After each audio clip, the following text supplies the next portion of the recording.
Nosotros hemos tratado largamente este tema aquí en Hoy Nos Toca la Noche y vamos a seguir haciéndolo. Le damos la bienvenida a nuestro invitado, nuestro primer invitado de esta noche. Jorge Bulacio es médico especialista en psiquiatría y psicología médica. Bienvenido, gracias por estar aquí. ¿Qué tal? Buenas noches. Escribió una carta abierta a los senadores, ¿es así? Así es. El contenido, si quiere contárselo a nuestros televidentes para conocer un poco más a aquellos que no la leyeron.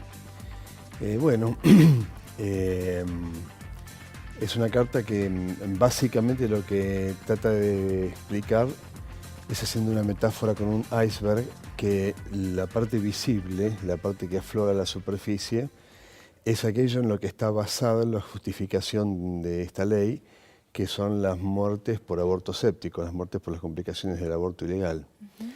Pero todo lo que está debajo de la superficie del agua, que es la gran masa del iceberg, son las otras muertes y las enfermedades secundarias al aborto a corto, mediano y largo plazo.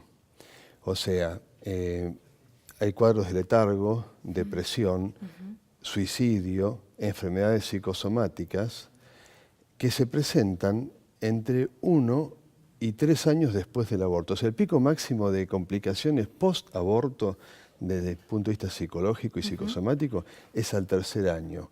Pero perduran a veces toda la vida. Claro. Hay mujeres que después de 20 o 30 o 40 años de un aborto, y a raíz de otra complicación clínica, y empiezan un análisis, aparece el tema del aborto como un estigma que les ha quedado guardado en el inconsciente. En ese sentido, esto que usted plantea, por supuesto que estará anclado en cuestiones científicas y en comprobaciones que usted ha estudiado y demás, digo, corre también para estos tiempos, porque hoy, más allá de la no legalización del aborto, de todas maneras hay abortos en la Argentina, con lo cual seguramente hay mujeres que también padecen esto que usted cuenta sin que nadie lo sepa, porque justamente son clandestinos. ¿No sería una manera de poder acompañarlas también en eso, llegado el caso de tomar la decisión de abortar? Es que la decisión de abortar de por sí es un hecho traumático que debe ser evitado, legal o ilegal. El aborto es lo mismo. O sea, el inconsciente no se lo puede engañar, el inconsciente no es tonto. Uno puede hacer de cuenta que aquí no ha pasado nada, pero como puse en una carta en su momento, uno puede lavar las manchas de sangre de la alfombra, pero el crimen igual existió. ¿Legal o ilegal es lo mismo, decía usted? ¿Es lo mismo? Mire, yo personalmente creo que es peor legal que ilegal incluso, porque la contradicción es mayor. Yo empiezo la carta diciendo que un ejemplo vale más que 1000 palabras, y que esto es tanto para los padres como para los gobernantes. O sea, los padres respecto de sus hijos o los gobernantes respecto de los ciudadanos tienen que predicar con el ejemplo, no con la palabra. Porque los niños aprenden lo que viven igual que los ciudadanos. Entonces, así como vemos en una escuela, de acuerdo a cómo se comporta un niño, sabemos cómo son los padres, de acuerdo a cómo se comportan los ciudadanos, sabemos cómo son los gobernantes. Voy a tomar, digamos, dos posturas, una a favor y otra en contra, para ir al mismo lugar. Por un lado, la escritora Claudia Piñero, la escuchábamos recién, con la pregunta, bueno, ¿cómo salvan la segunda vida? Y por otro lado, voy a tomar el ejemplo que en las últimas horas dio el doctor Nelson Castro como médico, y en el ejercicio de la medicina hace 38 años le tocó vivir una historia muy cruenta en la que una mujer y su bebé perdieron la vida producto de un aborto clandestino, y eso fue algo que lo marcó de por vida. Y él, estando en contra del aborto, plantea, bueno, ¿cuál es la solución? ¿Qué se hace? Porque este estado de situación lleva a que las mujeres mueran. En la provincia de Jujuy, en una comunidad de collas, se ha logrado erradicar la muerte por aborto con una campaña de prevención y educación sexual. O sea, toda la fortuna que desde el año 2013 se viene gastando en los medios de comunicación acerca de la legalización del aborto, que ya si tenemos tiempo hoy voy a explicar de dónde viene y por qué y para qué, se podría haber invertido en generar campañas de educación, de promoción de la salud, porque hacer salud pública es prevenir, fundamentalmente. Entonces, una forma de prevenir es a través de adecuadas campañas de concientización, de educación y de... Claro. Estando de acuerdo con eso, empezando por ahí, por la prevención, ¿qué hacemos cuando llegamos al límite en el que nada de eso funcionó? Y de todas maneras llegamos al límite en el que una mujer toma la decisión de abortar. ¿Cómo hacemos si esa situación continúa en la clandestinidad como es hoy? ¿Qué se hace? Es que la clandestinidad tiene que desaparecer, así como tiene que desaparecer el aborto.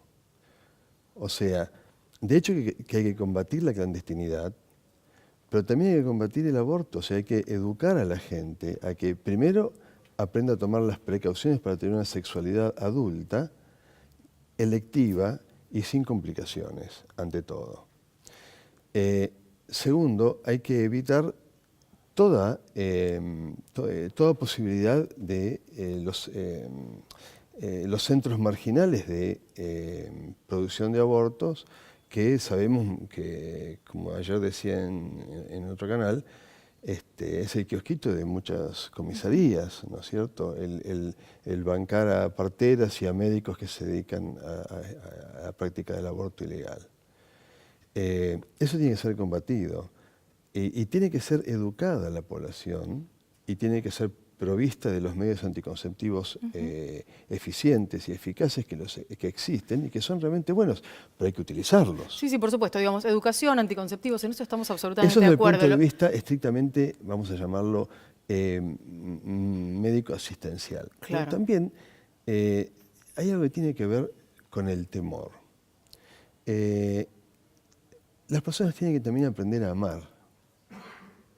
Porque muchas veces, muchas parejas, y yo lo digo por casi 40 años de profesión, llegan al aborto por temor, porque el temor puede más que el amor.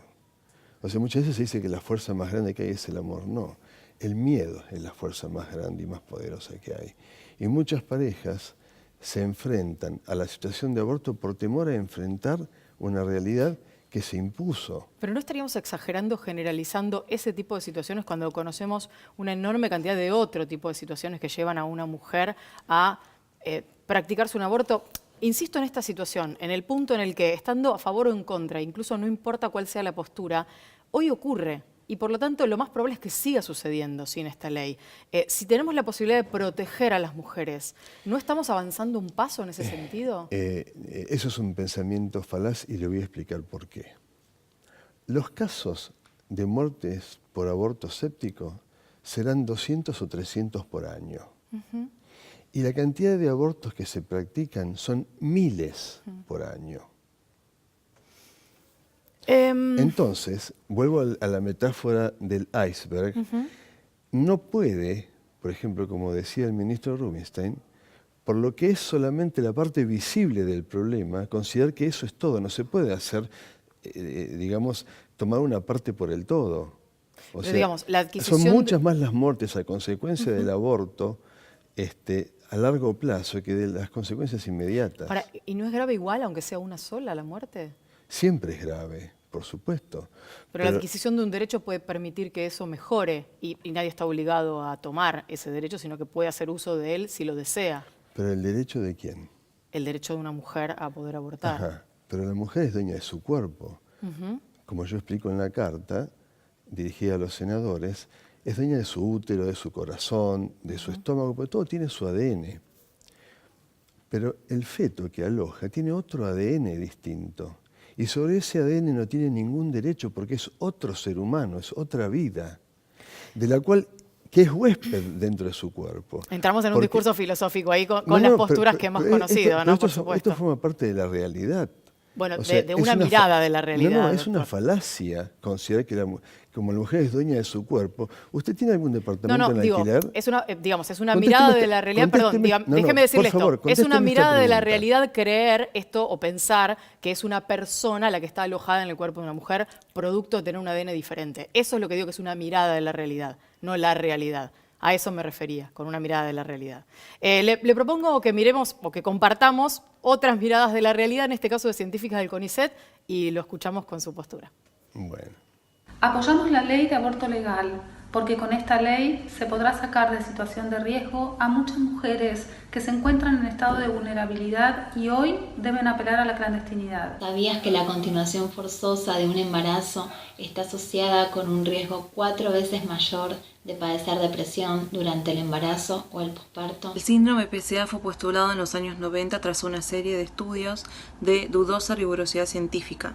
no se realizaron grupos control, no se tomaron en cuenta los tiempos que habían sucedido desde la vivencia del aborto, ni tampoco la historia clínica previa de estas mujeres. Necesitamos que el Senado apruebe la ley de interrupción voluntaria del embarazo, porque ninguna mujer debiera ser forzada a continuar con una gestación, ni a maternar, ni a dar en adopción. Estos sucesos no son gratuitos. Es mentira que no pasa nada. Con esta ley se la podrá contener, asesorar oportunamente y pensar estrategias para enfrentar la situación, garantizando las condiciones del cuidado de su salud sexual y reproductiva. Senadores, necesitamos la ley de aborto legal, seguro y gratuito. Bueno, quiero escuchar su reflexión. Son científicas del CONICET las que hablaban. Sí, psicólogas. Psicólogas. La estadística de muchísimos trabajos científicos demuestra que una adolescente, después de practicar un aborto, tiene 5 veces más posibilidades de cometer un acto suicida que una adolescente de la misma edad que no ha abortado. Hay un trabajo publicado en el British Journal of Psychiatry que tomó más de 400.000 mujeres durante 10 años que compararon mujeres con embarazo atérmico y respecto de mujeres que abortaron. Y de esas 165.000 que habían practicado abortos, presentaron un 85% de patología mental al cabo de los 10 años. 85% de las mujeres que practicaban aborto tuvieron algún tipo de patología mental en los siguientes 10 años. Le quiero agradecer, gracias por además haber aceptado otra mirada también sobre este tema. Gracias por la invitación. Gracias por estar aquí.